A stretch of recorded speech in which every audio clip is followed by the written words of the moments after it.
Joining us. This is live with the Miami East Community News, and I'm Michael Miller. And our guests today are two very important people. Meredith Bass, sitting to my right, Program Director of, well, I want to make sure I got it right, Blue Scholars Initiative. That's correct. And the Operations Director, Adam Steckley.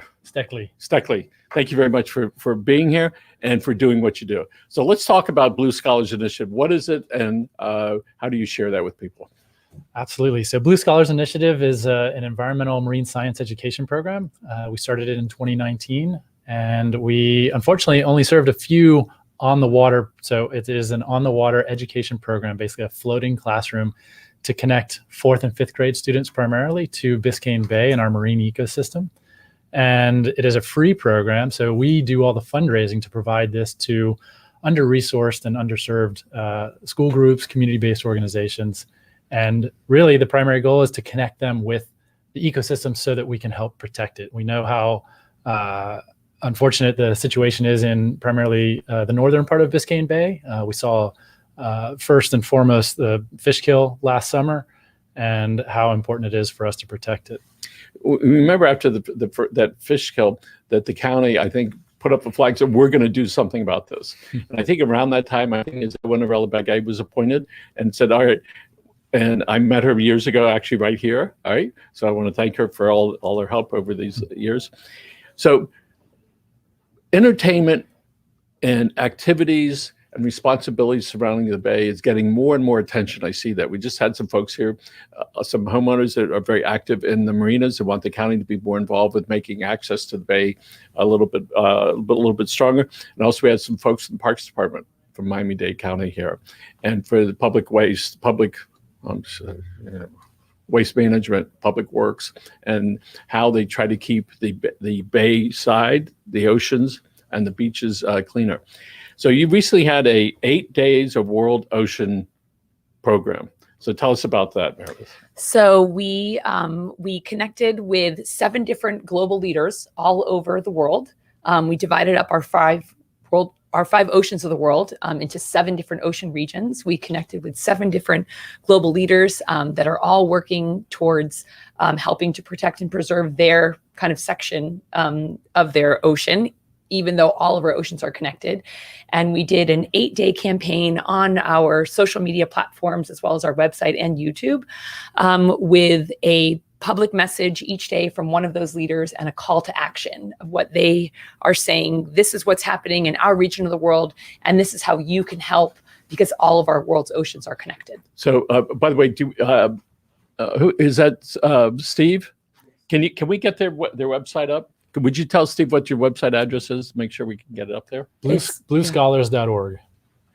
So on one hand, that one of the you like to engage young people, Steve. But on the other hand, you're engaging the leaders across the globe. Well, in essence, we're working primarily here in South Florida with youth, because we recognize that youth are the change makers in the world, right? You and I are not going to be around, Thanks for the reminder. many years from now. Exactly. But these youth are people that can make differences. And we think that if they find passion and respect, then they're going to work to protect and preserve what's happening right in our backyard, which is Biscayne Bay. So one of the things that we recognize is that the power of images, photographs, videos of the Bay just filled with plastic jugs. All right.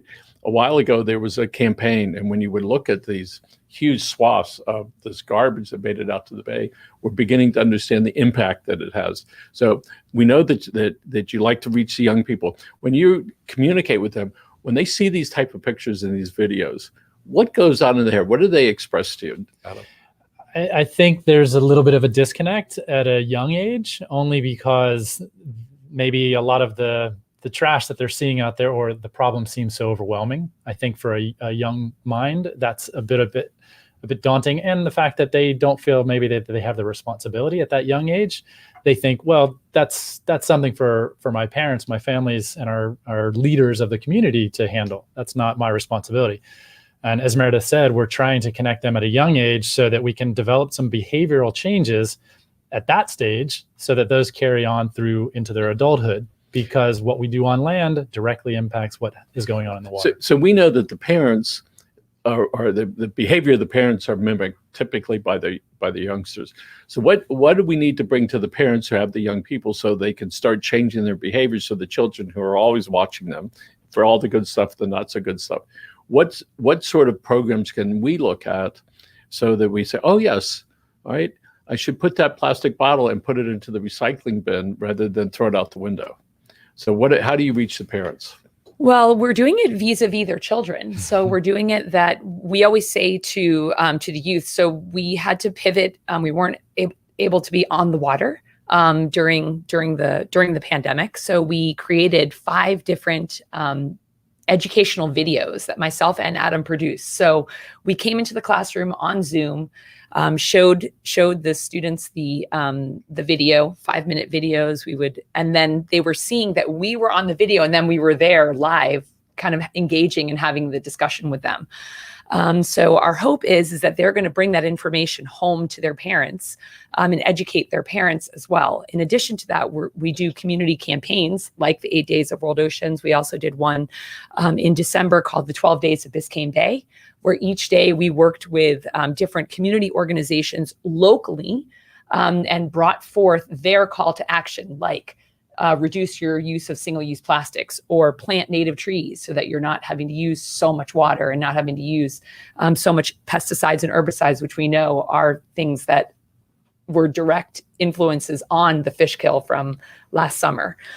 So we're hoping that these youth are going to educate their parents from what they're learning in school, as well as they're going to steer their parents to be watching the community campaigns. We know that the county said, please don't fertilize your yards in a certain period. How does that all work together? How do they become aware, and what causes the county folks to share that, Adam? Well, it all comes down to education. Many property owners don't know the issues of what they put on their land, on their property to fertilize, to reduce the weed growth, that impacts the bay through the runoff once we get into our rainy season. So it starts with education. And the county is now doing that. Unfortunately, it often results in enforcement and laws being created so that we can guide people in a more restrictive way.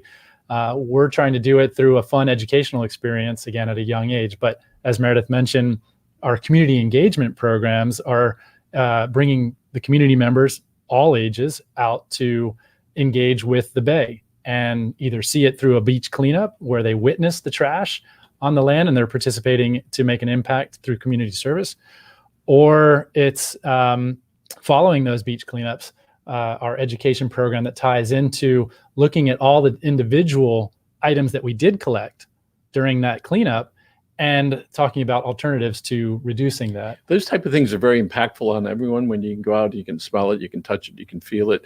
You get this real sense of community when you say, look at all this stuff. That doesn't seem like too much, but when you put it in that big 55-gallon bag, all right, you go, oh my goodness, look at all of this. Right. And we see this so often, and we've had quite a few conversations with the Public Works Department from the county, how people are still throwing trash out the windows and dumping. And now, in order to help control this, so this is all connected, which is there now is a police force that goes out. Their job is to go to the piles of litter and trace it down and go to the homeowner who threw it out. There's a recent case. Ready for this? This is a great story. There was it was a bunch of wood and tar paper and tiles that were dumped on the side of the road. The police went through it. They found a receipt to a restaurant.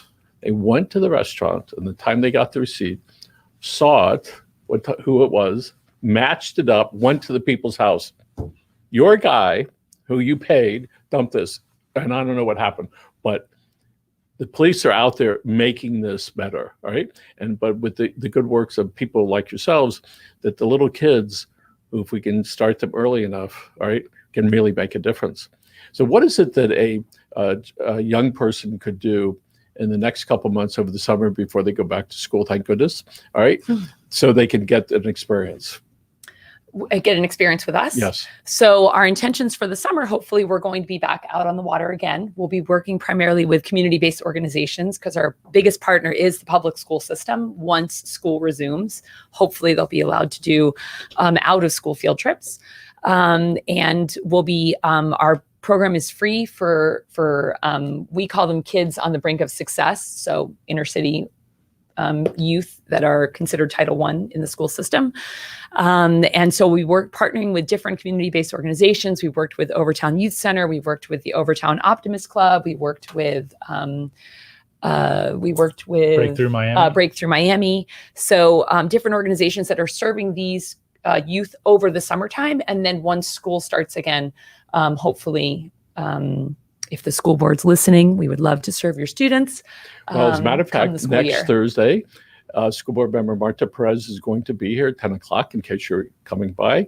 And then on that Thursday, later in the day, school board member Christine Fraga is going to be here. She's going to be the guest of the Doral Chamber of Commerce.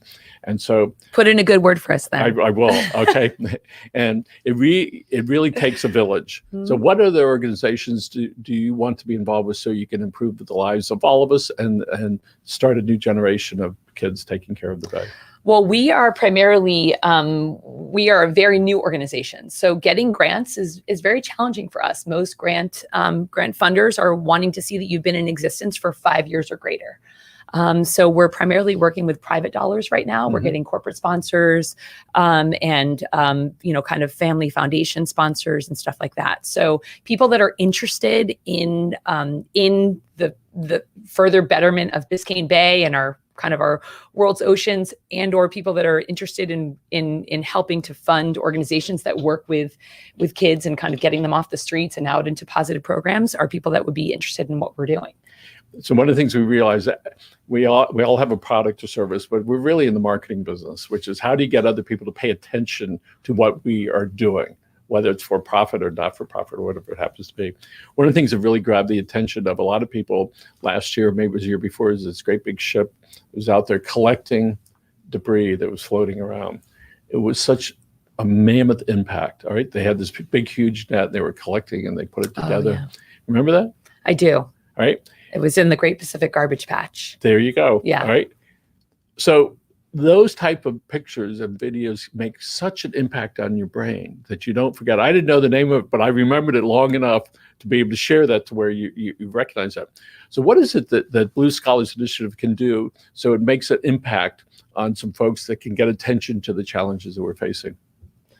Well, I'd like to think that the campaign we just ran, our 8 Days of World Oceans, had an impact. We, of course, it was all through our social media, online platforms, and it was visually as well as informationally engaging. And we ideally wanted to connect people and help them understand that not only are we facing our issues here in locally in Biscayne Bay, and even when the sewage leaks out into our ocean and then closes beaches on Miami Beach, that everyone around the world is dealing with various problems. So it comes down to creating a connection between an individual, whether it be a student or an adult, to the issues going on here, going on globally, understanding that it's all connected. No matter what we do, even if we live far inland, that we live in a watershed, and that's going to enter a lake, a stream, a river. It'll eventually flow out to the bay, into our aquifer or groundwater source. And so it's making that connection. It's getting somebody excited about it. And like you were saying, through the imagery. And so we hope that we were able to do that, achieve that with our campaign. Well, we know that the county has approximately 120,000 septic tanks, and there's this move to try to do something about it. But in order to do something about it, you need the pipes to get to the neighborhoods. Then you need the pipes to go through the neighborhoods. I understand it's a gigantic project, all right? And there'll be a lot of resistance. That's a lot of septic tanks, all right? But I guess it's sort of like the vaccine. You just start here and you just keep expanding and making that work. And for down here, septic tanks was just the way that we did things, all right? And we were, I live in horse country, and when we moved in, it was well water, and there was no water on the county, and we fought, and it took us a couple of years, and we were able to bring in the county water. And prior to us doing that, when my daughter came, she was this big, Daddy, the water is all black. I said, that's it, right? Then the next door neighbor says, it smells bad in the shower. I said, that's because there's no septic tank over here. It's just right there. There's a lot of that going on. And I can tell you that we are in the animal field, and when the animals were getting sick, I'd speak to the vet. He asked me if we're on well water, and I said yes. He said, don't bring me the animal, just bring me the water. And he said, the water's not bad enough to kill them, but it's bad enough to weaken them so that they're more susceptible to getting sick. So what can the Blue Scholars Initiative do to stimulate that bigger conversation other than this just one here, how we can get more of those things connected?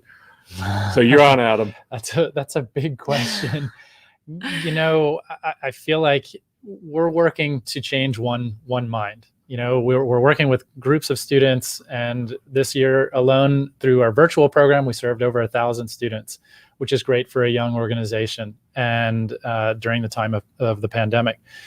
If in those thousands of students that we served, we were able to, change a couple minds, then we feel like we're achieving our goal, and that's all that we can strive for. Yeah. So I hope on your newsletter that you rehash those things that you do and keep reminding people, because certainly during the last 15 months, most of us realize that our attention spans have shortened, to bear capacity. All right. Before it used to be like this, now it's like a couple seconds. And certainly Facebook has taught us you better deliver your message in 3 seconds. Right. All right. So, and especially with the little kids. So how do you keep the kids engaged, all right, when their attention span is 0? So what do you do? Well, we're exciting people. I mean, we're really great educators. And I think the best thing about it is that Adam and I were fortunate enough to grow up right here on this body of water. And we have an extreme passion for it. And that passion gets exuded when we teach. So we were fortunate enough to grow up with families that did recreate and educate, and kind of live, our lives around Biscayne Bay, whereas there are youth that live within a mile of Biscayne Bay in the West Grove that have never been to Biscayne Bay, that think that's the Pacific Ocean. They're just completely kind of sheltered in their community. So that's our goal. Our goal is bringing those populations out there to teach those populations so that we can tackle that low-hanging fruit of what can you do to be a change maker to help out this body of water. What can you do? Can you stop using a single-use plastic water bottle? Can you tell your mom and dad to get a canvas bag to go to the store so you're not coming home with 1,000 plastic bags? What are the things that we can change ourselves to be more environmentally helpful and to be better stewards towards the ocean? Wow. And that's what we're doing. That's great. So here's the question. What other groups are there that you know of that you like to have a stronger association with? Here in Miami? Yes. I think probably the widest known group is Miami Waterkeepers. So yeah, we look to do water quality testing with our students as part of our marine biology program. And if we can then take water samples out in the bay when we're working with our students, that then go into the Miami Waterkeeper lab, and that then help the community understand what their water quality is, that's one thing. So we would love to partner with them. Do they know that? Absolutely. Okay. One of the things that we were fortunate to see is pre-pandemic Biscayne Bay, and then during the pandemic, the difference was tremendous. So when you saw that picture of one filled with fuel and dirt and stuff, and then the clear ocean there in the clear bay, what went on in you?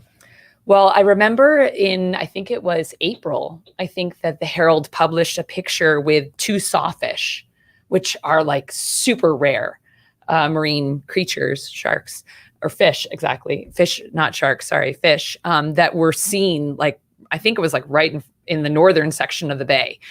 And I remember opening the paper and saying, oh my gosh, this is because nobody is out on the water, scaring these animals away.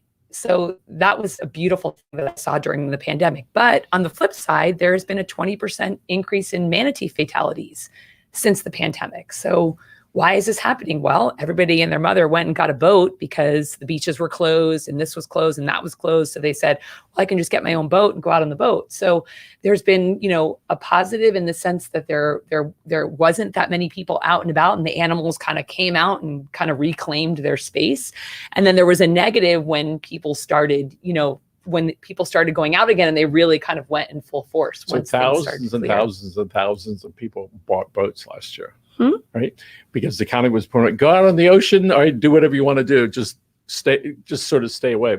So all those things do happen. And we know that when the pandemic was going on, there was almost no traffic. So there were almost no trauma going on. As far as I live near a hospital, the helicopters used to be all the time. The pandemic came, no traffic, nothing, no helicopters, barely any ambulance. And then you could tell when people are out on the road again, here comes helicopters. Right. An interesting thing that came out was there were more fatalities for speeding during the pandemic than there were before, because the roads are wide open and people could go faster. And so when there were accidents, they were more likely to be fatal. So we have all those things that are going on. So at what age do you think the kids, all right, start to absorb a little bit of this information? Well, we focus on 4th and 5th grade primarily. Right. So that's in our opinion, that's a great age. All right. So you have new school years coming in. I'm in a few months, thank goodness. All right. And whatever normal it's going to be. Are you going to be able to get into the school system and teach these classes and just share that? Yeah, we certainly hope so. And we're set up now to completely teach virtually. So if there are groups that either aren't able to access Biscayne Bay due to geographic location, we can reach them with our program virtually. If for some reason the district doesn't allow still because of the pandemic and what's going on, still does not allow off-campus field trips, well, then we can come in virtually, or we can come into the classroom. So we have our outreach program. That's an interesting thing that's happened with the virtual scenario, which is it can be used to enhance your relationship that you have and reach so many more people. Right. All right. And funeral home cemetery has been doing it for a while, but down during the pandemic, they'd have like 10 people show up. All of a sudden they had hundreds show up from all across the world. So certainly you have the availability to do that. Yes. And our job here is to share that content with as many people as possible. So when you have this content, when you create that content, all right, look to us as your distributor of that content. Sounds right? good. And you can't be shy about it, all right? Oh, we're not shy. Is he? We'll be sharing. I know you're not. All right. So, all right. So you tell us again about the 8 days of World Oceans. Yeah. So what was the purpose of that? As Meredith mentioned, in December, we had the 12 Days of Biscayne Bay. And it was a very successful program that worked with local leaders to raise awareness around the issues impacting Biscayne Bay and the call to action, what community members could do to change that.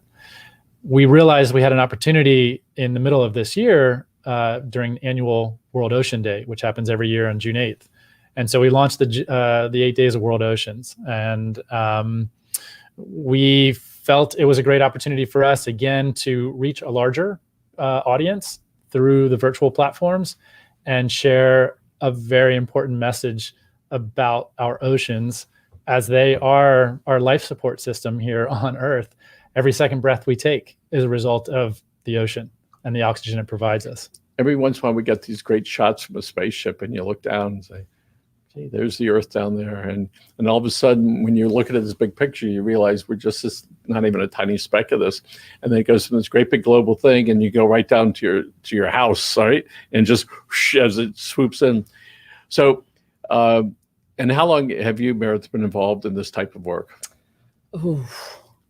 Probably outdoor education. I would say I've been involved for about 20 years, but working locally here in South Florida since 1999. Yeah. So. Very nice. So Adam, when did you realize you wanted to be involved in this? Well, I think, my connection to Biscayne Bay is been since I was a child, and growing up in a household that was a little bit, as far as Miami standards, a little crunchy as in regards to granola, hippie-ish in a sense. Would have never have guessed that. So I've always had a connection as a result of growing up in my environment, which is we're all a product of our environment. So my family, camping was something that was big for us in the summer. So we were just maybe more connected to nature. But we know that the county has canoe trips you can go on, right? Mm-hmm. They also have canoes with a clear bottom, so you could go through the mangroves and see what's really going on. And that's available, by the way, for a small charge, called Miami-Dade Parks, all right? And you can book your tour, all right? And all those things help add to the sense of oneness with the community.